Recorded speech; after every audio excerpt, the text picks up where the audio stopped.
Hey guys, welcome to Module 4. In this video, I'm going to show you how to create a shipping plan to send products from your supplier into an Amazon warehouse. So to start, we need to get on Seller Central, which you can only see if you have a seller account. So if you haven't made your seller account, you won't have seen this yet. But how we get to our inventory is the top little tab right here. Go Inventory, Manage Inventory, and it brings us to this page. Now, I'm using this product as an example, so I don't show you mine. It's a book that I was doing retail arbitrage on. So let's say I just created my product page and the listing, and it looks like this.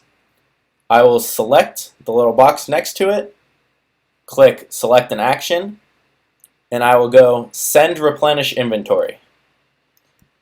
And that will bring me to a screen that looks like this, where we can enter in our address. You can see this was one of the old Chinese suppliers I used. So you enter in the address like that. For Chinese suppliers, it will ask you for the city, the district, and the town. And they're all slightly different. Just ask your supplier and they'll be able to tell you which one is which, because I got confused at first because I'm not used to that layout of how location works. And then we're going to go create a new shipping plan. And it'll ask you individual or case packed. What case packed means is it's like soda. Let's say you're selling individual soda cans, but when you're shipping them in, they come in a box of 12.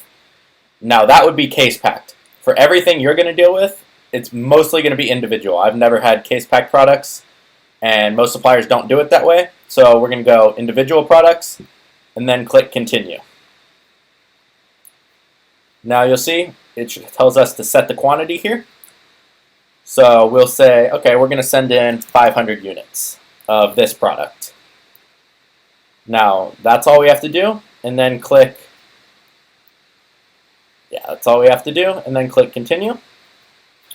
Now, it asks us about preparing products. Is prep required? Now, for all of these, it's going to be no.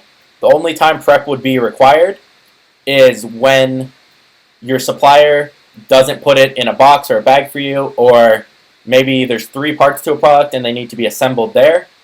There is a fee for this, but we will not be using this. So on this, we will select merchant, which just means us, and then we will click. So after clicking prepare products, it asks us about labeling. Now, in the previous videos, I tell you to negotiate with your supplier on labeling. So for this, let's say our supplier didn't do it, we didn't have them do it. Amazon charges 20 cents per unit to put the label on for you. Now, if we want our supplier to print to label it for us, we will just click, let's say we're doing it. We can print the labels, and it'll pull up what it looks like. And you just send this to your supplier, and each one of these is exactly the same. So you just you can screenshot the first one and send it to your supplier, and they'll put it on for you. But for now, we're going to go with Amazon. We're going to go with merchant because we're going to do it and we don't want to be charged for it. Now, review shipment. We just got to make sure all the information is correct. Takes a little bit. And we can call this, say, books. And then we go approve shipment.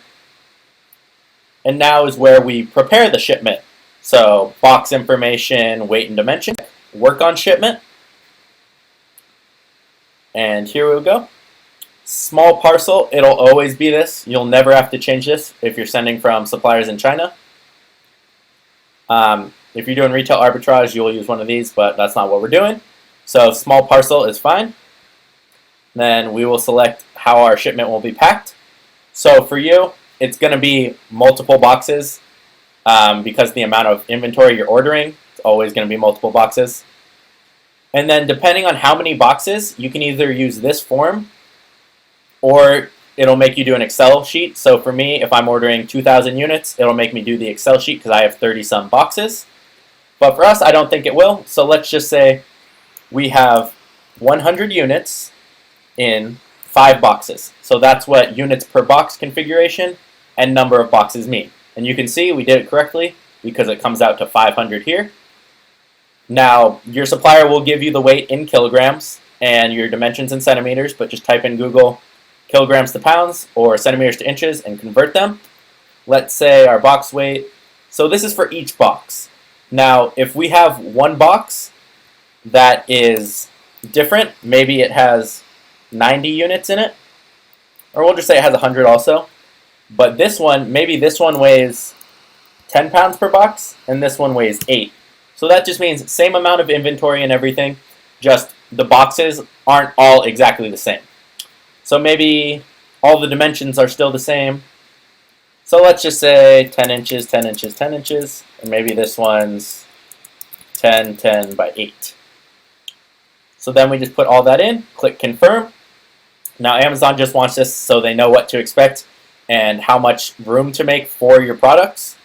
So it says we've done this successfully. And we can go down here, and that's pretty much the end of this. All we have to do is click print box labels, and this is what we send to our supplier. They will print this out, cut it out, and put it on each box. So this is what it looks like.